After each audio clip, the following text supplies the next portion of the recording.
So welcome to Leavenworth Public Library. My name is Cindy McGuire, and I'm the Programming and Marketing Manager for the library.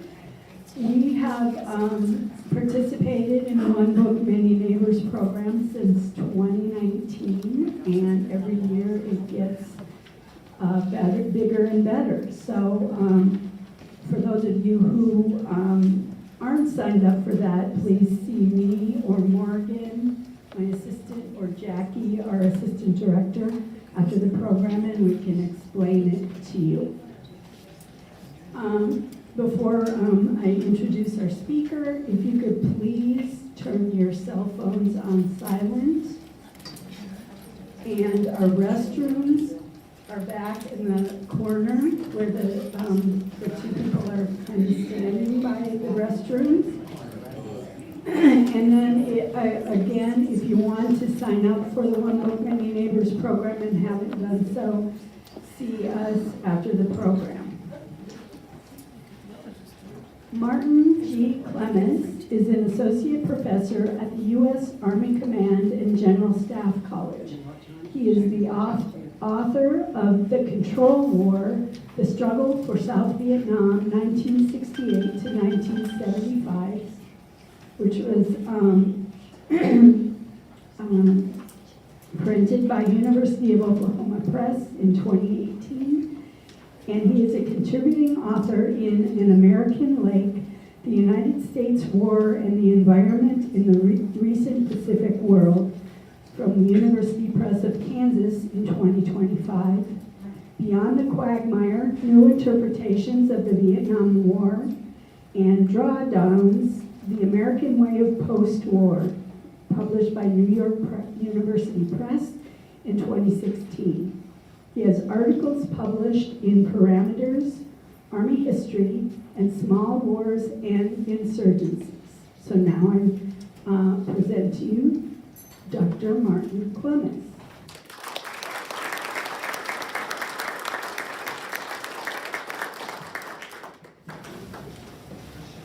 Thank you very much, Cindy, for that very kind introduction. And thank you all for attending here tonight. Yes, it is nice to see a large crowd. I will tell you, at academic conferences, you're lucky sometimes you get 4 or 5 people, and a quarter of the way into your paper, or whatever you're giving, half of them are asleep anyways. But it's also, this is part of the department I work in, Department of Military History. It really makes a big effort on community outreach and bringing history and what we do as primary military instructors, as educating the force, not only the United States officers, but officers from around the world, and bringing that to the public at large, because that's really one of the main importance, the significance of history. You don't want to make it just for other academics or a small select audience. You want to broaden it out as much as possible as you can to the general population. Now, I don't know if you could tell by the introduction, but full disclosure, I am not a World War II historian. I am largely a scholar of the Vietnam War.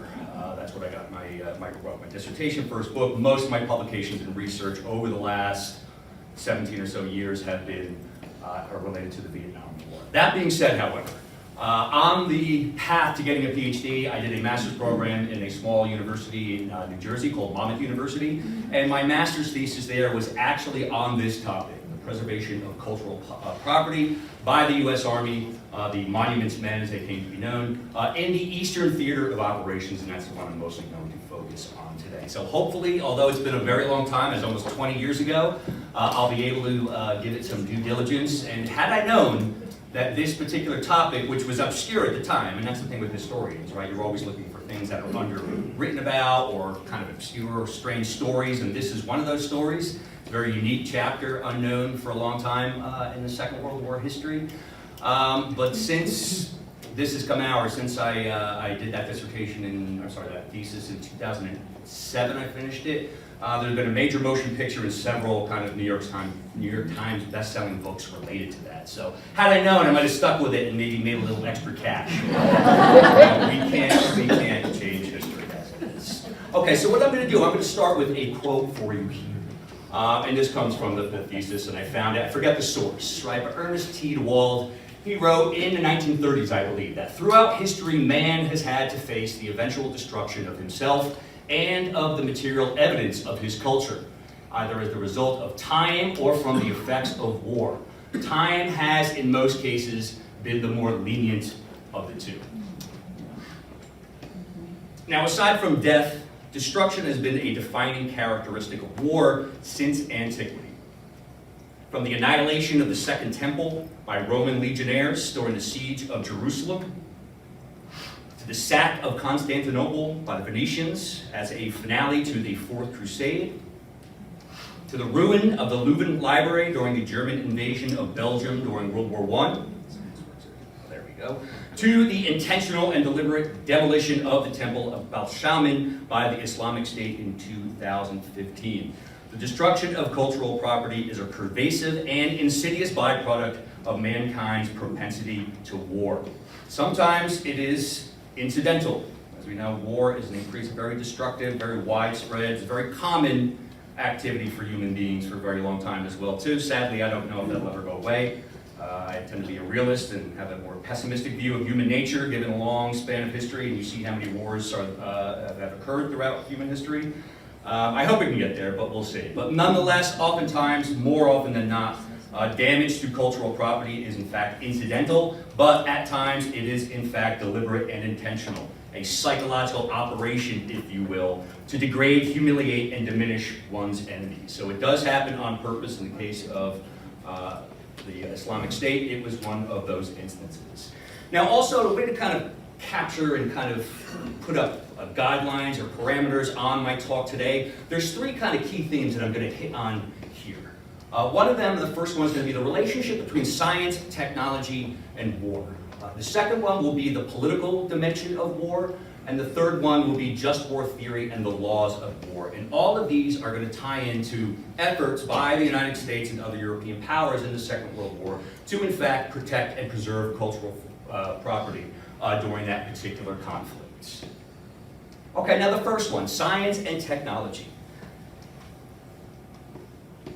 When these things are talked about in today's society, more often than not, they're given a very positive cast to them, as if science and technology offer only benefits and good things that are going to improve human beings, our existence, and get us to kind of great places. But science and technology have been a double-edged sword because they have both been used in times of war as well, too. So this impulse to protect cultural property during World War II was driven by the increasing deadliness and destructiveness of war, which has grown over time. Robert Oppenheimer, right, the director of the Manhattan Project, the building of the atomic bomb, he quoted the Hindu scripture of saying, "I have become death, the destroyer of worlds." And by the time we talk about the immense technology by the Second World War, it was pretty obvious that man held not only great possibility in his hands, but the science and technology that can actually destroy civilizations and all human beings, with atomic weapons. So in World War I, we saw things such as the machine gun, high explosive artillery, tanks, airplanes, chemical warfare is one too. World War I has oftentimes been called the chemist's war, if you will, but it was just the use of science and technology to kill larger numbers of human beings. And it was applied, and it was applied in a very deadly fashion. I'll go into a little bit more about World War I a little bit. And then, of course, World War II saw strategic air power, the rise of fleets of long-range bombers which can drop incendiaries, high explosives, or atomic weapons on populated regions as well, too. And, of course, nuclear weapons was the last part of this kind of equation, if you will. So beginning with the, I should say, the rise of the modern state in about the 16th century, war has always expanded in scope and in size. But really, when the Industrial Revolution happens, in the middle of the 19th century, after the Wars of Revolution, the Napoleonic Wars of war as a nation, you really start seeing the deadliness and lethality of war increase substantially, and that is really largely due to scientific and technological application of weapons of war. Now the second one, the second theme to think about and keep in mind when we talk about efforts to try to preserve cultural property is the political dimension of war. Now, Clausewitz was a Prussian officer. He was also one of the most well-known theorists of war, and one of his most well-known phrases is that war is the continuation of politics with other means, meaning you no longer can talk it out, and no longer enforce another treaty, so now you're actually going to have to fight out to determine some larger political issue. But another thing that he says, which is often not discussed when he is mentioned in a lot of journal articles and other things, is this quote here, and I'll read that for you as well too, because this is something else that's important for this story that we're going to talk about today. If we keep in mind that war springs from some political purpose, it is natural that the prime cause of its existence will remain the supreme consideration in conducting it. The policy then will permeate all military operations, and insofar as their violent nature will admit, will have a continuous influence on them. Now, as a theorist of war, Clausewitz postulated what war would be like purely in the abstract and purely in theory or in the mind. And it would be one of just constant it would constantly escalate over time and become more intense and more severe over time. But in the real world, that's not how things actually work. And oftentimes what takes war from that kind of abject slaughter at the kind of theoretical level to something that's much more kind of recognizable through history is politics. So politics is not always the reason why nations go to war, but given whatever that political end state they're trying to achieve, will have a constant influence on military operations of what will or will not be done in a particular conflict. And again, these efforts to protect cultural property was one of those instances as well. Okay, now when we talk about the political dimension of war,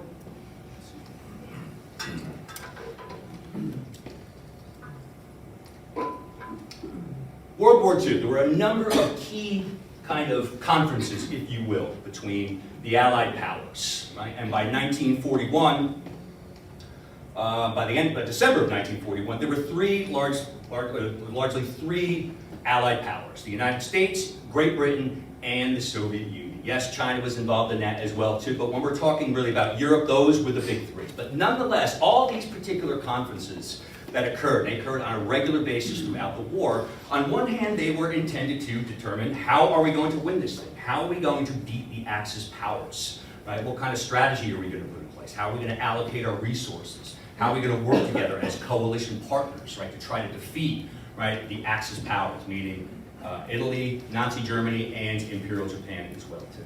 But they were also looking forward, right, to the post-war situation. What these conferences were meant to do, keeping that political dimension of war in mind, was to make sure that the peace that would follow, right, would be a lasting and durable peace. Right? That somehow we had to achieve something, and they understood, at least for the Allies. Now, when you're talking about Stalin and Chiang Kai-shek in China, that for them was a war for survival. But when it came to the Western powers, the United States and Great Britain, this was a war to save civilization. Right, to defeat a barbarous tyranny, right, and kind of radical ideology, if you will. So they felt that they were in very many ways fighting to protect civilization, right? And yes, you couldn't do that, right, until you defeated the Axis powers. But again, once you had done that, you were going to have to kind of cobble together some kind of peaceful world. And this, again, will tie into these efforts to try to protect cultural property, because you can't just go in and level societies. And when it came to Europe, traditional allies, whether it was France, right, whether it was the Italians, right, whether it was the Belgians, we could not go in and simply destroy or level their societies to get to that end state, that desired end state of toppling Nazi Germany in Europe. We had to be very careful, right, and that's where these efforts to protect cultural property come in, right, to try to lay the groundwork for a peace that would follow and not anger too much the French, the Italians, and whoever else throughout Europe, and that made creating a lasting peace much more difficult once we had won this particular conflict as well. Okay, the third and final theme is this idea of just war theory and the theories of law. And again, this will tie into these efforts to protect cultural property during wartime. Now, these evolved over time, but when we talk about the West, they were influenced by European legal scholars and theologians such as St. Augustine of Hippo and St. Thomas of Aquinas, who were thinking about how you bring about or how you can wage war in a just manner. And what just war theory involves is the first one is just ad bellum. And that is the right to war. We're trying to figure out international law. What are the principles, our criteria that must be met in order to justify resorting to armed conflict with other states or other political groups or whatever it might be? And some of the criteria for just ad bellum include just cause. It must be a just cause. You must have legitimate authority to wage war.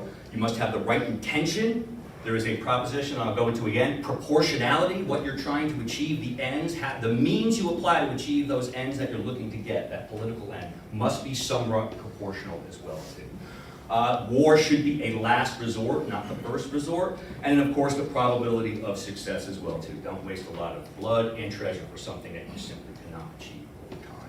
Okay, but that's jus ad bellum. We're not going to talk too much about that. What we are going to talk about is jus in bello, which means right conduct in war. And this is essentially rules that govern what military forces can and cannot do on the battlefield, right? The laws of war, codes of conduct, things of that nature, rules of engagement in a kind of a modern terminology as well too. But that's really going to be involved in what we're going to talk about here today is this conduct in war. What is good and what is acceptable and what is not acceptable when it comes to waging wars. Now the next concept, we're going to revisit this several times tonight too, and that is this idea of military necessity. Right? Oftentimes, combat commanders are going to have to make decisions on the field of battle in which they deem are militarily necessary. Right? And that the actions that we are taking are justified to achieve objectives or subdue the enemy. Right? And there's going to be a tension in that within the final criteria here as well too, this idea behind the laws of war, which is proportionality.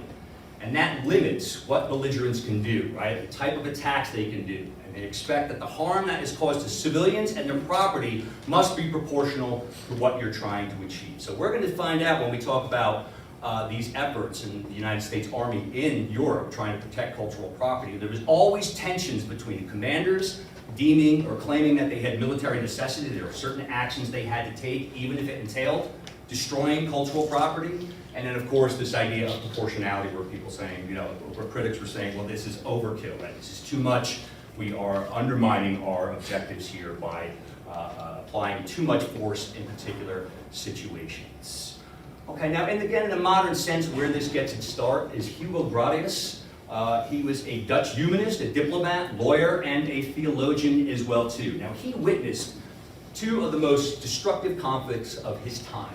First one was the 80 Years' War, which was an 8-decade conflict between the Dutch Republic and then the Spanish and the Holy Roman Empire, and then the 30 Years' War, which was part of that larger conflict. And that's why, as an Americanist, it's hard sometimes to get your head wrapped around European history because it's so complex. Things that are kind of the same event are nested within one another and have different names. But regardless, he witnessed both of those, and the 30 Years' War was kind of a pretty impactful conflict on Grotius and his view and his desire to start seeking out some kind of rules or limitations in war. 30 Years' War was fought in the heart of Europe. It largely started as a religious conflict between Protestants and Catholics. However, it later on expanded to bring in other European states and European powers to fight this war. An estimated 8 million deaths occurred during this war, including soldiers and civilians, and some areas, particularly in central Germany, lost about 50% of their population.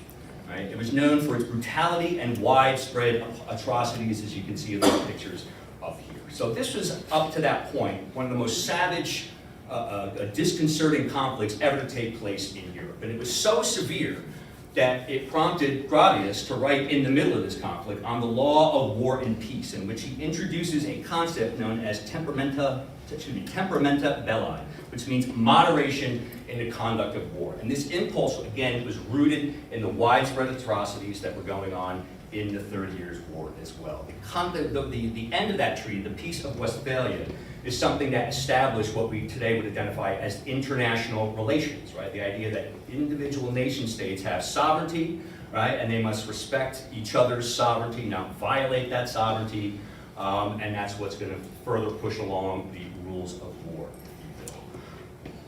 So first things first, I've become kind of an amateur philosopher later in life, and one thing some of the individuals I've gotten into is obviously Aristotle and Plato and Socrates, and although it's hard stuff to get through, right? One of the things I like about Plato, as he does his dialogues with Socrates, he says it's always about definitions. He's trying to get to some larger truth or idea, but he always starts, and he was known for that old aphorism that the beginning of wisdom starts with admitting that you know nothing, right? That human beings should be always pushing to learn more, to understand more about the world around them, right? And to seek knowledge and to seek truth or wisdom, which is what he he believed that all human beings should do, right? The unexamined life is not worth living, right? And a lot of those dialogues, these Socratic dialogues, which Plato writes about, is this quest for definitions, to try to get at the heart of what people think we know and understand about something, but that we really don't know, right? So, culture, what is culture?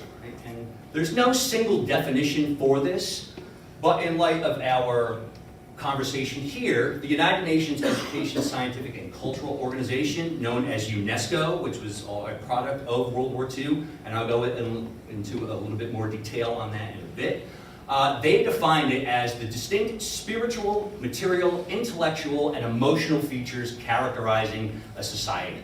It encompasses arts, lifestyle, human rights, value systems, traditions, and beliefs. Cultural shapes individuals and societies, fostering unity through shared values and traditions. So, in very many ways, culture is kind of like a code of conduct for certain societies and communities around the world. It does not mean people are programmed to all think and act alike within a certain culture.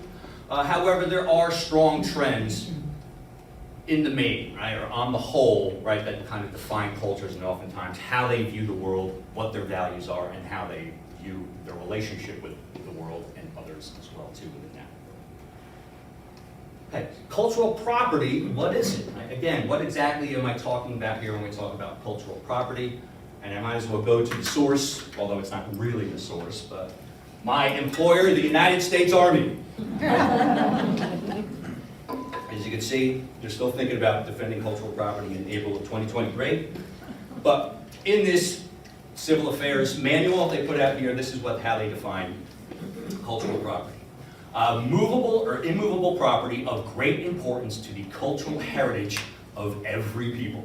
Cultural property encompasses both the tangible and intangible representation of significant human events, beliefs, and values. Cultural property may include, but is not limited to, the following: historic and ancient buildings or other ruins, works of art, archaeological sites and artifacts, museums and library collections, scientific collections, sacred places such as sanctuary shrines, churches, mosques, temples, cemeteries, and pilgrimage routes. Right, so again, the things that human beings either intangibly express as part of their culture or tangibly, right? The things they make with their hands as well too.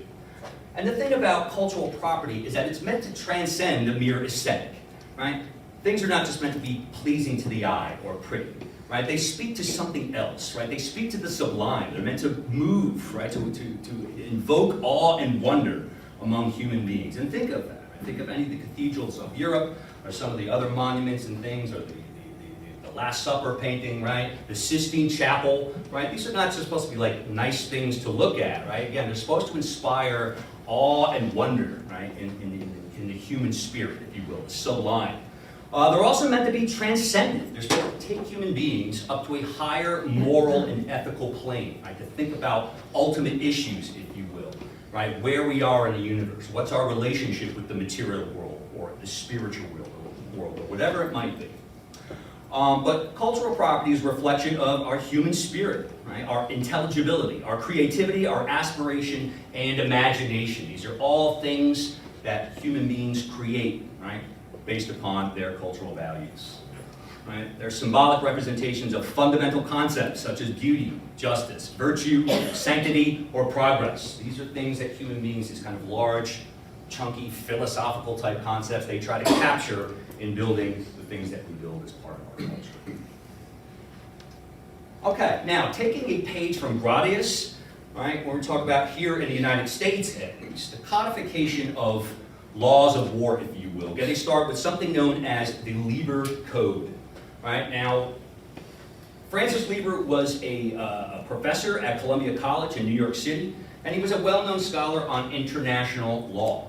Now, Henry Wager Halleck, he was the General-in-Chief of the armies of the United States during the Civil War from 1862 to 1864. He was a close advisor to President Abraham Lincoln.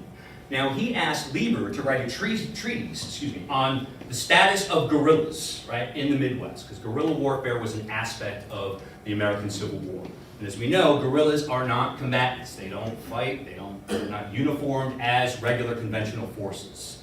Right? So he was asked Lieber to participate in writing something about that, to try to clarify this issue, right, of Confederate guerrillas that they might capture in the field and how they will be handled moving on from there. He later invited Lieber to Washington to serve as the lone civilian appointee to a special military board that was created to devise a code of regulations for Union armies in the field during the Civil War. Its technical name is General Orders 100. Also, again, it's known as the Lieber Code. It's synonymous, the same thing. But it's military law that is meant to govern those Union armies. It was one of the first codifications of the rules of governing the conduct of forces in the field. It related to issues such as martial law, military jurisdiction, military necessity, prisoners of war, espionage, and other issues related to the Civil War and armed conflict in general. And it was very and highly influential on subsequent treaties and attempts, again, to write rules of conduct and codes of conduct for war, for armies in the field, right, and just international law in general as well. Okay, now, you don't have to read all this verbiage, there's a lot there. Just to kind of break it down a little bit, General Orders number 100 contained actually 3 articles that specifically address this issue of cultural property. Article 35 identifies classical works of art, libraries, scientific collections, and they say must be secured against all avoidable injury during sieges and bombardments, meaning the attacking army must be cognizant of these things and make sure they do all they can to avoid the destruction of these things. Article 36, cultural property, although they don't call it then, but it essentially says they're not to be stolen, sold, or wantonly destroyed and injured. You're not supposed to take any punitive action against personal, right, or public property as an effort to punish your adversary as well, too. And then the last one, Article 118, is that attacking forces must avoid destruction of cultural property as much as possible. Now again, I talked about military necessity before. Here you see these are some of that language which is going to lead that, create a gray zone in an area where things are not always black and white. You do have that gray zone when it comes time to making decisions, as much as possible. So essentially it says, do your best, but at the end of the day, you might have to damage or destroy some of these particular things. But again, during the American Civil War, General Orders number 100 definitely dealt specifically with how to deal with cultural property in the field, and this is again going to lead us to where we are today. The Lieber Code and General Orders 100 were critical in the Hague Conventions of 1899 and 1907. They were attended by nations from throughout the world, right? Asia, North America, right? Europe as well, and they were there to try to determine, right, the rules of land warfare. Now there were other things they were talking about, naval warfare and other things as well too, but when it comes to cultural property, we're really talking about the rules of land warfare. And here you can see here too, right, things, buildings that must be spared, right? And again, they say when you are laying siege, bombarding, you are the attacking force, you have to look out for these particular things. Buildings dedicated to religion, art, science, or charitable purposes, historic monuments, that's the first time they've used that language, hospitals and other places. But again, it's as far as possible. They also say it's the duty of those that are under attack to make sure that they let the attacking forces know exactly things that you don't want blown up or destroyed. Right? Things that are important, that are special to you in that area that you should not attack. And then the last one, pillage, just means going in, stealing, breaking, blowing stuff up wantonly, you cannot do that as well. So this is yet another step that's going to get us eventually right to the European theater of operations during the Second World War. First World War.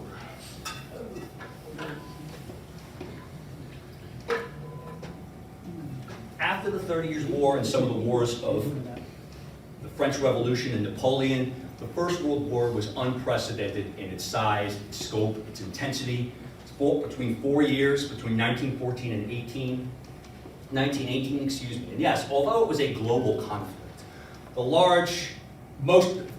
the land fighting takes place largely in Europe. There was some on the Eastern Front, but we're familiar with the trenches of France and Belgium as well too. But 4 long years up to that point, it was the largest and deadliest conflict in human history. It was fought by more than 30 nations, and it cost the lives of some 20 million soldiers and civilians.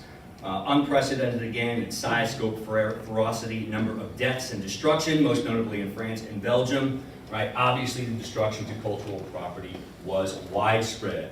Right? And the thing about the First World War, which was also shocking, right, and the destruction too, right, sacred and important places such as the Cloth Hall, right, Ars Cathedral or the Reims Cathedral, is the idea that World War I was such a paradox for humanity and human civilization. And it's going to apply to what we're talking about here today, this topic of the fine arts, right, and culture. When you think that the very same civilization that created the Sistine Chapel, right, or Beethoven's Third Symphony, is also the same culture, right, that created the trenches, right, on the Western Front, and also 20 million dead and the destruction of many kind of sacred and important places, right, that Europeans had built up over the centuries. So it is one of those paradoxes, and this is something, right, due to the destruction of World War I, that put the crusade, if you will, right, to secure cultural property in times of war to the forefront once again. Right? The Treaty on the Protection of Artistic and Scientific Institutions and Historic Monuments was something that was part of a convention in 1935. Right? They deliberated again, a number of nations from throughout the world got together to talk about this stuff. Right? As you can see here, Article 1, the historic monuments, museums, scientific, artistic, educational, and cultural institutions shall be considered as neutral and as such respected and protected by belligerents. And they also created their own special emblem in which belligerent powers were expected to identify key areas through this symbol as these are pieces or locations that are near to us. These are important pieces of cultural property. Please do not attack them or bombard them. Right? However, this was in 1935. It doesn't really go anywhere. Europe is in a very unstable place, right? The interwar period, a lot of turmoil. The Nazis come to power in 1933, right? They start remilitarizing, right? They start annexing previous areas that they had lost under the First World War, right? So this issue of specifically addressing, right, cultural property in times of war kind of gets overshadowed or eclipsed, if you will, by the Second World War. The Second World War, right, fought between 1939 and 1945, made the First World War pale in comparison. Right? Not only, right, the number of belligerent nations, or more over 50 who fought it, but it totally eclipsed the First World War in the death and destruction that was unleashed upon Europe, but now in other places throughout the world as well. An estimated 70 to 85 million people were killed during the Second World War, including 20 to 25 million military deaths and 50 to 55 million civilian deaths, including 6 million Jews who were killed in the Holocaust. Now this is an inversion. War up to this point, with some few exceptions, such as the 30 Years' War, which was fought in the middle of the 17th century, more combatants than non-combatants died in armed conflict. But World War II is the first time in which that is inversed, and where there are a lot more civilians are in fact being killed than soldiers, airmen, sailors, right? The combatants themselves. World War II, as you can see, bombed out cities like this. More than 60 million people were displaced during the Second World War, and it cost an estimated $4 trillion, which would be $60 trillion in 2025 dollars. All right, so this is, again, the largest, most destructive war in all of human history. Now, part of this had to do with the number of nations that were involved, but also the sizes of the armies that they could raise, right? But also, now the Industrial Revolution is up and running. Right now, science and technology has played a role in the deadliness and destructiveness of the Second World War. Now you have armor and mechanized warfare, air power, and now, of course, nuclear weapons as well, too, with the bombings of Hiroshima and Nagasaki in 1945. So the sheer size and wealth of states allowed them to raise massive armies and give them the most lethal weapons ever known, highly destructive weapons, and this is one of the things that explains, right, the high levels of death and, of course, destruction during the Second World War. Unimaginable levels, right, that were unleashed during this particular conflict. And, of course, the threat to cultural property as a result of this expansion of destruction and firepower, right, is now going to bring about a formal calls for the protection of cultural property. Okay, so the United States, by 1942, after Pearl Harbor, right, the world is divided into roughly two camps, the Axis and the Allied powers.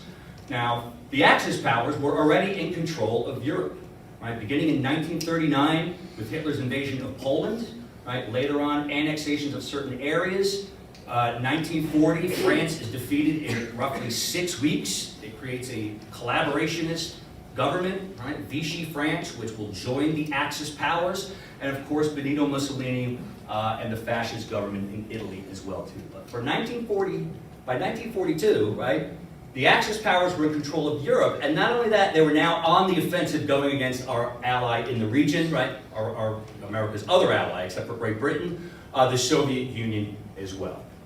So for the Allies, right, how are they going to do this, right? Given the fact that the Axis powers and the Nazis and the Italians are already there, what kind of strategy are we going to do? Are we going to take a more direct approach to try to destroy them as quickly as possible? Or are we going to have a peripheral strategy, one that's more slower, more gradual around the edges, if you will?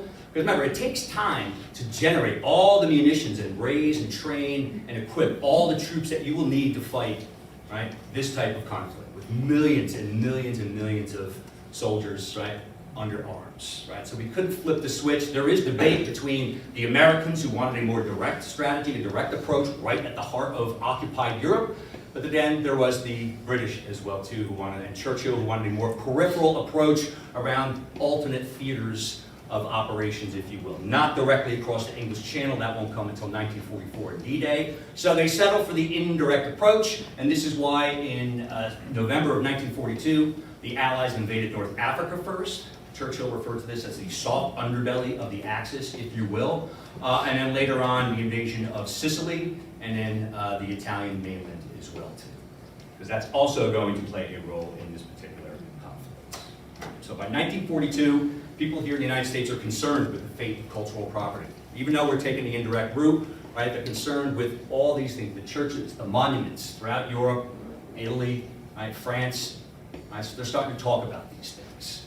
Now this is one of those good stories of what's known as civil-military relations. Now when that term is usually used, it really just means kind of like civilian control of military forces. But it's larger than that. It's actual cooperation between civilian organizations and people who are not serving in uniform, or not professional military personnel, and people from other areas of life. Right? And you can see here, these efforts to protect cultural property comes from both sides. The White House was involved, State Department, War Department, Departments of the Army and Navy, and the Office of Strategic Services, which was the forerunner of what today we know as the Central Intelligence Agency, or the CIA. On the civilian side, you had all kinds of educational and artistic organizations who were joining in this fight and calling for the military to take a more active role in making sure they protect cultural property over in Europe. The American Defense Harvard Group, the American Council on Learned Societies, and the Frick Art Reference Library, excuse me. So now you have this really a close cooperation between the military world and the civilian world as well, too. Now in December 1942, the Chief Justice of the Supreme Court, Harlan F. Stone, he writes a letter to FDR in which he calls for the protection and conservation of works of art and of artistic or historic monuments and records in Europe. They had a lengthy kind of correspondence throughout the fall of 1942, but Stone feels this is something that we have to do again. We have to make an effort to protect these particular things.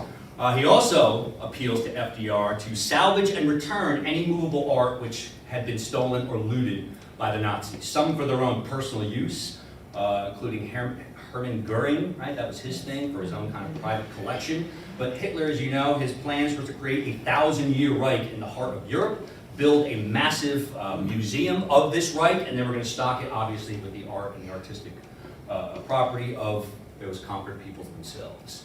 Right, so Harlan F. Stone, he's trying to get FDR to go along with this. FDR is kind of very reluctant to do so. Right, however, by August of 1943, FDR agrees. He appoints a special presidential commission. This is the name of it here. It is a mouthful, yes, the American Commission for the Protection and Salvage of Artistic and Historic Monuments in Europe. Also known as the Roberts Commission, because an associate judge, Owen J. Roberts, was in fact appointed as chair of this particular committee. Right. Harlan F. Stone said, I'm Chief Justice, I got other important things to do, so one of the associate justices. Right, but nonetheless, the principal functions of the Roberts Commission was to first act as a channel of communications or a conduit between the military and the educational, right, and artistic worlds, universities, museums, and other kinds of civilian organizations. They were also meant to furnish quote-unquote qualified officers, meaning those with appropriate backgrounds in architecture, right, in art, in whatever it might be, right, archives, right, to become actually commissioned officers when the U.S. Army. How else would the Army know? They don't know much about this stuff at the time. Some do, but nearly all do not. Right, and of course to compile a list of property stolen by the Nazis. So that was their primary role, was to be a go-between between the artistic world, right, and the military in this effort to protect cultural property. Now, on one hand, there was genuine concern for Europe's cultural heritage. Again, a lot of these people were very concerned with, right, the buildings, the churches, right, the archives throughout Europe, and wanted to make sure and knew it would be a tragedy if these things were lost, right. So they were genuinely concerned with that. However, there was also a real politique and some political considerations which were going on as well too. One of the reasons why FDR, who I don't know if he was an art lover or not, but he was a pretty educated guy, I imagine he was somewhat in agreement to save it for its own sake, right? But still, that there were important political benefits. One was propaganda. Obviously, the Allies could make a big claim and try to get the high ground as far as propagandizing, right, the theft and the looting that the Nazis had been doing as well. So that was one thing that they could do. Right? Also to show that, hey, we are defending Western civilization where the Axis powers are in fact trying to destroy it. Another political consideration was to avoid alienating liberated populations. Again, if we had to liberate Europe and go through France and Belgium and these other places, right, to defeat the Axis powers, we wanted to make sure that we did not cause such destruction we would alienate the civilian population that were there.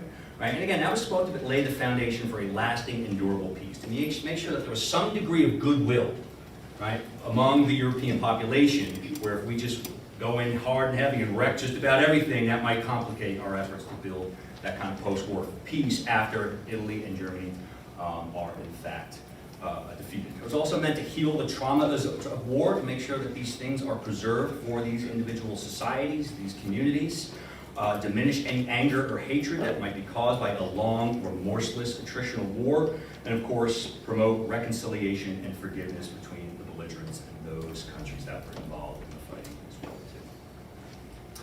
Also, some civilians from the Roberts Commission as well, too. And just to give you some of the credentials on some of these individuals, so you know where they came from. Paul J. Sachs, yes, he is from the Goldman Sachs financial dynasty. He was chairman of something that was known as the Harvard Defense Group. Now, this was created in 1940 to provide expertise on cultural matters related to the war in Europe. He was a professor at Harvard University's Department of Fine Art. He was a committee member of the Fogg Art Museum and he recruited many of his former students to serve as monuments officers in the U.S. Army during World War II. William Dinsmore, he was professor of archaeology at Columbia University. He was chairman of the American Council of Learned Societies, and he represented the Roberts Commission abroad to try to work with Allied partners in advancing these particular efforts. All right, and then Francis Henry Taylor, he was the curator of medieval art at the Philadelphia Museum of Art. He was president of the Association of Art Museum Directors, and he was also the director of the Metropolitan Museum of Art in New York as well, too. So again, a lot of heavy hitters related to the art and architectural worlds were brought on to this commission to try to help, right, save Europe's cultural patrimony. Now, there were people in the military who were very eager to participate in this endeavor as well too, even though they were not necessarily art fans or art critics or had any background in this. Cornelius Wickersham, he was the first commandant and director of the School of Military Government, which was established in 1942, at the University of Virginia. Right? One thing, once we were actively engaged in this war and preparing to go on the offense, one thing, again, for that post-war situation, you had to set up institutions that once the war was over, you were going to be able to govern those places in which the fighting had taken place. Right? Because nothing makes areas and communities more ungovernable than war, and when the infrastructure and there's no rule of law or no institutions left. right? So the School of Military Government was to make sure that there would be some sort of military governance, right, as we occupy those former, right, either Germany or those other nations throughout Europe as well too. And he was one of the early proponents within the military saying, yes, we definitely want to be on board with this particular, with these efforts. John Hildring, he was the Assistant Chief of Staff of the Army in 1942. He was also Chief of the Army's Civil Affairs Division. And when we talk about these monuments officers and the museum, the Monuments, Fine Arts, and Archives, they were subsumed within civil affairs within the U.S. Army. That was the overall umbrella organization. Henry Newton is a little bit of a different person. He was a lifelong military person, but he was also a professor of architecture at the University of California. He was a fellow at the American Institute of Architects. He served in World War I. During the interwar period, he was a member of the California National Guard. He was recalled to active duty in 1940, served temporarily as an armor officer in Texas, and then he was selected to the Roberts Commission in 1944 so that he can coordinate the MFA&A, the Monuments, Fine Arts, and Archives Division within the Supreme Headquarters Allied Expeditionary Force, SHAEF as it was known, headed by General Eisenhower. Eisenhower himself understands this is an important. These are important efforts, something the U.S. military, right, and Allied forces must do. In December 29, 1943, already after we were fighting on the Italian mainland, Eisenhower puts out a directive in which he says, quote, "Today we are fighting in a country which has contributed a great deal to our cultural inheritance, a country nice in monuments which by their creation helped and now in their old age is to illustrate the growth of the civilization which is ours. We are bound to respect these monuments, but here's the catch. So far as war allows. Again, we're going to try to make these efforts, but if military necessity is the thing and the lives of our troops are at risk, the building's going to have to go." Right? He issues another directive days before the D-Day landings. Right? And that was the cross-channel invasion against in Normandy, France, right, to defeat the Germans in France. Quote, "Shortly we will be fighting our way across the continent of Europe in battles designed to preserve our civilization. Inevitably, in the path of our advance will be found historical monuments and cultural centers which symbolize to the world all that we are fighting to preserve. It is the responsibility of every commander to protect and respect these symbols, to catch whenever possible." All right, so that's his way out again as well too. But I think these communiques and these orders indicate that yes, there is a real concern among Eisenhower. He's a very smart, politically astute general as well, and he understood the political ramifications of doing too much damage. So he said, hey, when you can do this, there's an opportunity to protect these places, make sure you do so. But if not, human lives are more important. And we're going to see where this military necessity, and as far as possible, came home to roost. Right? And that was in something known as the Battle of Monte Cassino. In July of 1943, Allied armies invade Sicily. That same month, Mussolini's fascist government is overthrown. On September the 3rd, the Allies now invade the Italian mainland. September the 8th, Italy signs an armistice with the Allies. So Mussolini is gone. Right? And now the new Italian government signs a ceasefire, right, and an armistice with the Allies. However, Italy is not out of the war. German soldiers, right, from Hitler's Germany, right, the Third Reich, they just simply go in and they occupy Italy. Right? So although Italy is out of the war, it is occupied by German forces. Now, the Battle of Monte Cassino was fought between January 17th and May 18th, 1944.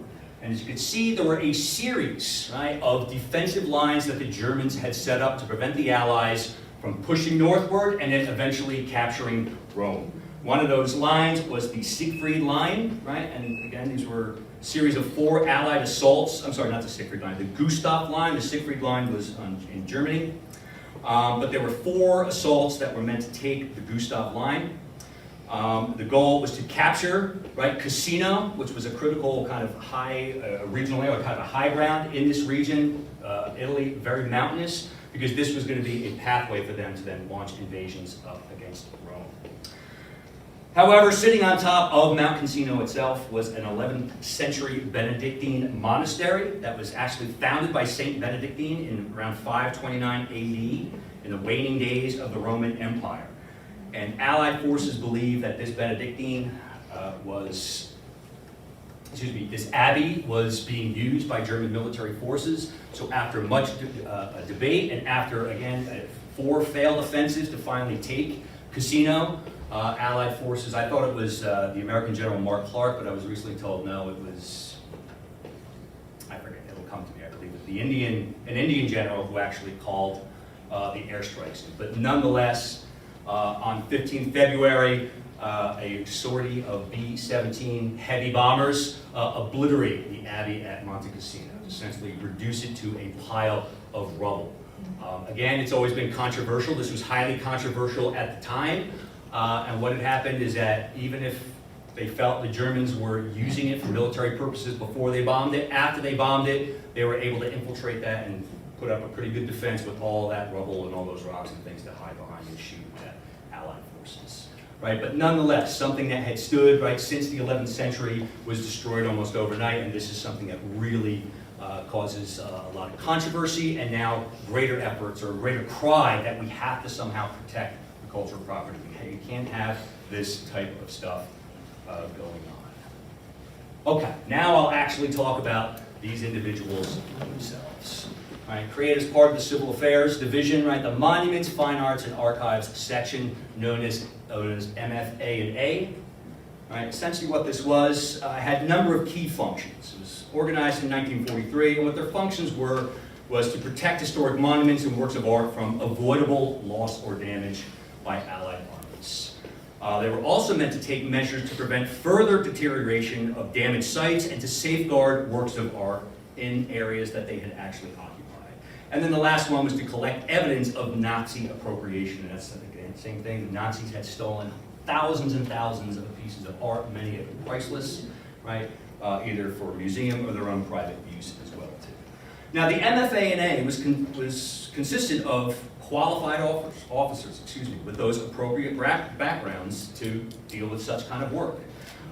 Museum directors and curators, art scholars, educators, artists, architects, and archivists all took part and were members and commissioned officers within the MFA&A.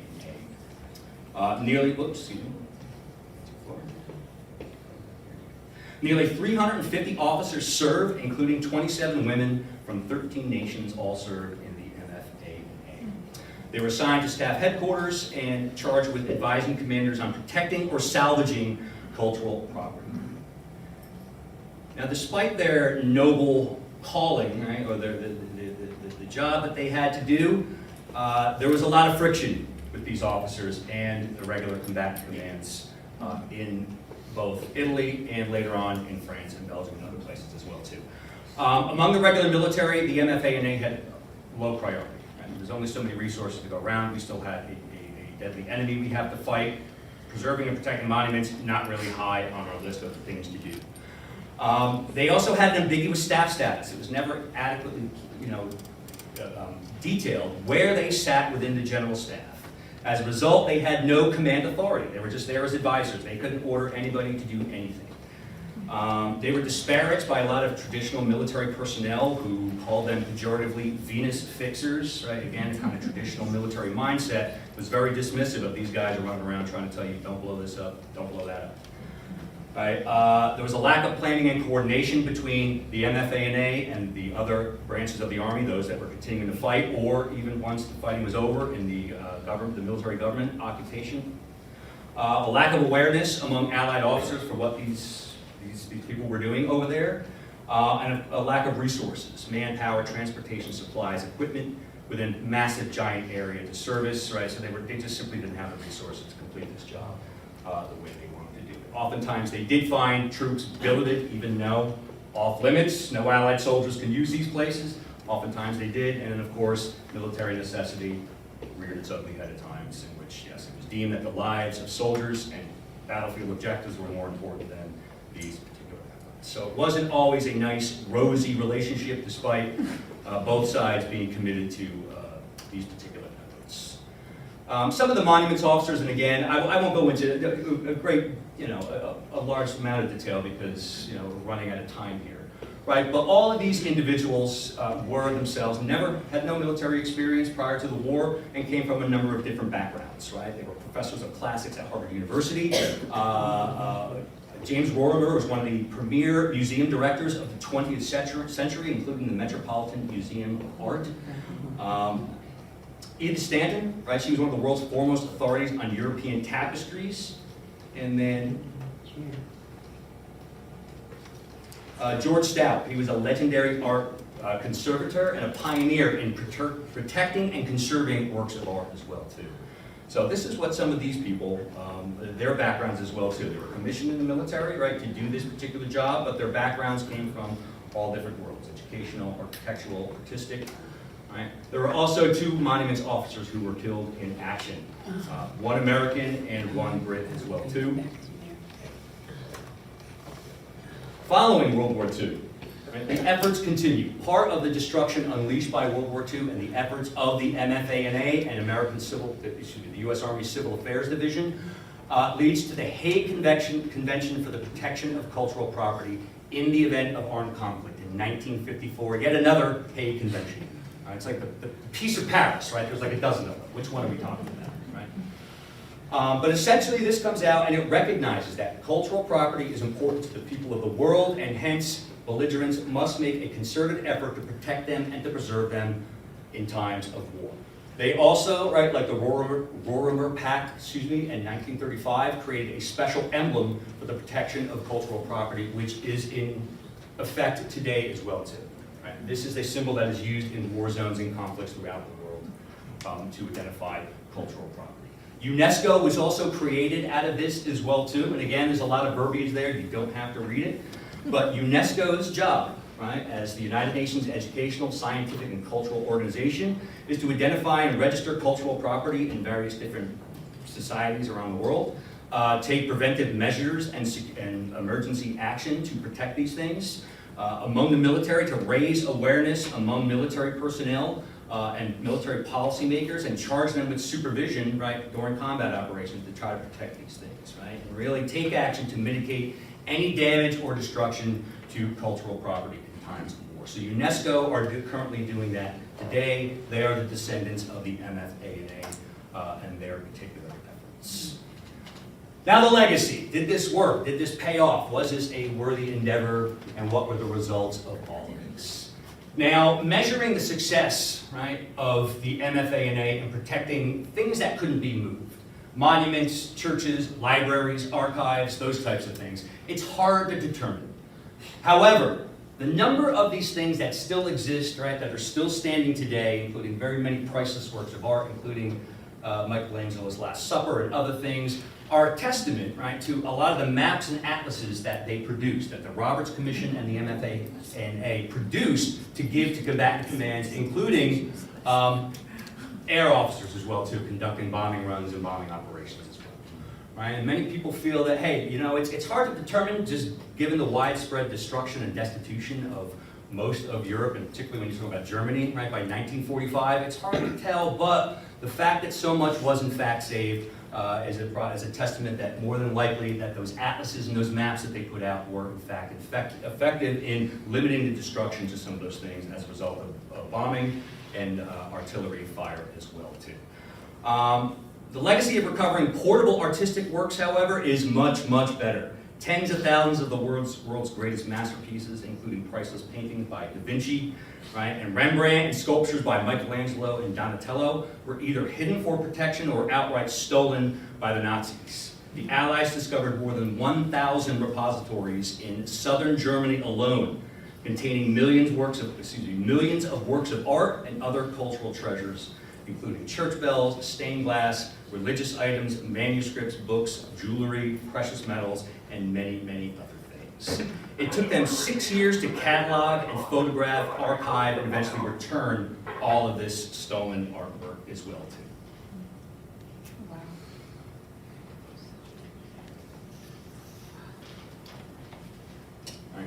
just some. The Ghent altarpiece was one of the most famous paintings, stolen by the Nazis, later returned. Right? Too many to list. Right? Now the legacy, right, of the MFA&A. In June of 2007, on the anniversary of D-Day, the 63rd anniversary actually, the United States Congress passed a joint resolution honoring the MFA&A, the first ever such recognition of these individuals, their sacrifices, and their hard work in trying to protect cultural property during the Second World War. That same year, the Monuments Men and Women Foundation was created. It was meant to preserve the legacy of the men and women who had served in the MFA&A during World War II.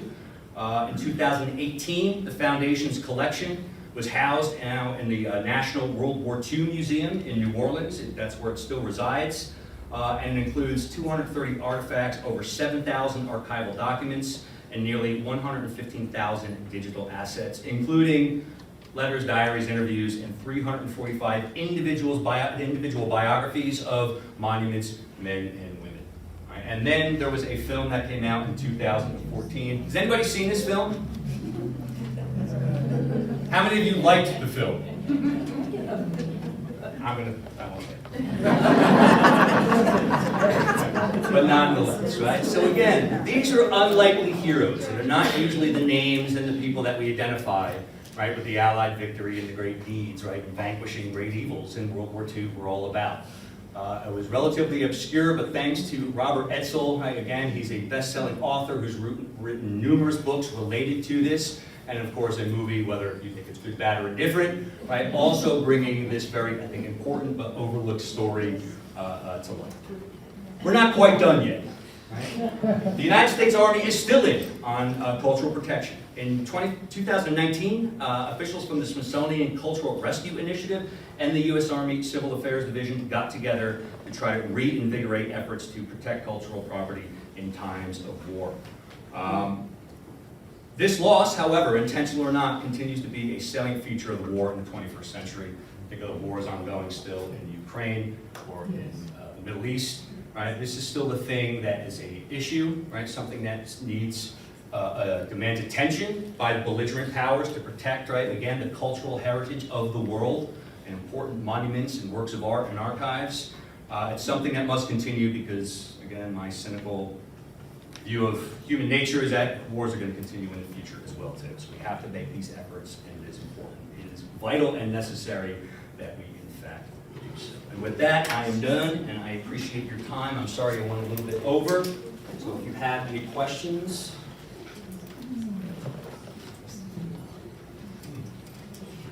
Comments? Exhaustion? Ma'am, please. I just want to let you know, if you ever go to Pisa, where they have the Tower of Pisa and the baptistry and all that stuff, there's a cemetery there. They were so grateful to what they were able to do to bring art back to them, that when they died, they brought them to bury them in a cemetery. Okay, right, and I think that's a testament to this idea of recognizing there's a political dimension to this, right? To foster a lasting and durable peace after the war, and I think the continued goodwill among many European communities for the United States and its sacrifices and efforts in World War II were testament to that. So thank you. Sir, do you have a hand? Yeah, Professor, do you know when was it that the OSS and the Brits started to get real intelligence about the movement of this artwork from the looting spots and into Germany? As early as 1942 is when people are starting to talk and say, hey, listen, this is an issue, we need to do something about this. Right, so yeah, they knew that it's going on. So that was an easy one. I was going to say, I can tell you what the OSS were doing in Vietnam in World War II. Yes, please, sir, in the back. How much of a problem was it with U.S. forces stealing works of art? That was a problem as well too. Souvenir hunters and other things as well too was a major problem. Now granted, they're not stealing Rembrandts, right? There's no way they're going to get that back to the States.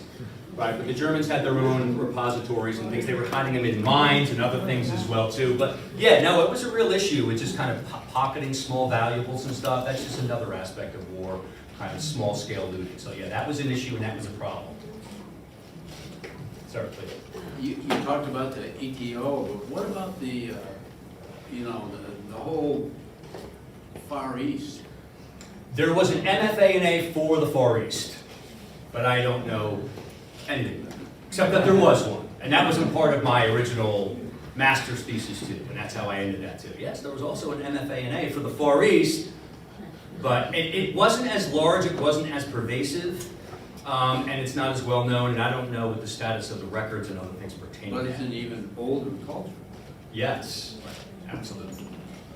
But yes, unfortunately, I don't know what the status of it was. I know a big emphasis on Europe. I'll come back to Their next book. that. No, yes. Vietnam. So thank you for that. Ma'am, please. Yeah. Just really a comment, when you had the question, what is culture of, I thought of one that I had read recently, and I don't know if you think of it or if you just want to check it out, but it's very eloquent by Thomas Sowell. Okay, yes. No, I know Thomas Sowell. He's an important but overlooked, right, intellectual in the modern time. But culture it's hard to pin down and it's hard to define. And between this and then there was a cultural turn in the U.S. Army during the global war on terror, in which there was a lot of mistakes that were being made by soldiers serving in Iraq and Afghanistan because they simply did not understand the culture, right? Much like Vietnam, right? So they tried to do culture shorthand, right? Have culture smart cards, which told them kind of hand signals and certain things in Arabic to say, and things not to do. And it became very controversial, and part of the argument was that it's hard to define culture, but in doing that research, you'll find 25 different definitions of culture in 25 different publications. I mean, you kind of get the essence, but people will always. But yeah, it's a hard thing to pin down and to kind of understand. What's the name of the book by Thomas Sowell, by the way? I don't know, I don't remember the name of the book that he, right? Intellectuals. Oh, okay, all right. Any others? Questions, comments? Yes, please. So at the end of the war, sir, is the MFA&A also responsible for figuring out how to get it back to the artwork, back to the institutions or private owners? That was part of it, and that's why it took them 6 years. A lot of them were there for a long time after the war, simply cataloging it, writing down where it was, and getting it back to its country of destination. Now, some came back to the States too, but I guess that was other way. But it was known to be kind of personal collections and things. They made a concerted effort to get it back to the actual owners, or the nations of origin as well. Is there any culture being protected in like Afghanistan or Gaza or Palestine or? Again, it's supposed, as part of UNESCO and the 1954 Hague Conference on Cultural Property, they're supposed to make those efforts, but again, remember, military necessity is going to trump all, right? It's multi-trump. I had another comment, and it was having to do with, the relationship of how important these things are for us. Just last year, there's a new monument for World War I Yes. in DC now, and I saw a newscast on it, and the sculptor was inspired by Michelangelo, Okay. by right. David, in what he did in a very beautiful and touching and gruesome depiction. It's like a relief of sculptures from a young man going off to war with a helmet, and I think it's his mother, maybe it's his wife, is with him, and then you see all this sculpted stuff, and at the end, she gets the helmet back. Yeah, and I've seen pictures of it. I've never seen the full thing. Next time I go to Washington, I definitely want to check it It's out. on YouTube. Okay, yeah. Everything's on YouTube today, right? It was there for Memorial Day. Yeah. But monuments, post-war monuments are very important because they're used for so many different, sometimes they could become political footballs, right? Including the shape, the size, like the Vietnam Veterans Memorial, right? And there were a lot of vets were uncomfortable, they didn't like the design, but it had a certain aesthetic for certain reasons, right? And the World War I Museum, like the World War II Museum, are meant to convey, be very symbolic and carry all kinds of meaning and stuff in addition to just looking at particular things. And it ties in with war and memory, kind of national myth-making and national identity as well, too. But yeah, there's a whole cottage industry on memorialization of wars as well, too. not only here in the United States, but around the world, because all societies throughout history have done it. Right? To try, after the guns fall silent, to try to somehow capture and commemorate those that either fought, suffered, died, or were just, killed as a result of these conflicts. Okay, this one. Yes, I know. Let's get out of here. All right, so thank you very much. I appreciate it.